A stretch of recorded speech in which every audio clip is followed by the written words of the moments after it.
小朋友啊，今日咧我就想同大家講呢本故事書喎。呢本故事書咧就係Good Night, I Love You， 晚安，我愛你，係一本英文嘅故事書。好啦，開始啦。Good night, I love you， 晚安，我愛你。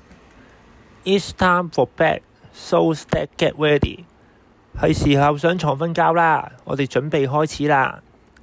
Bring your bunny, bring your teddy。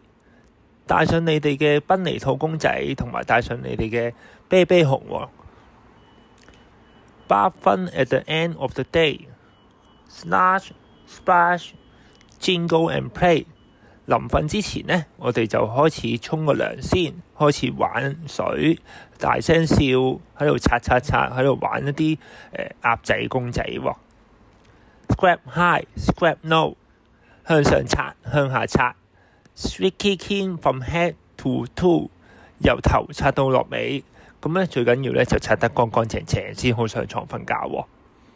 Sweat up in towels, lovely and dry， 抹乾淨自己嘅身體。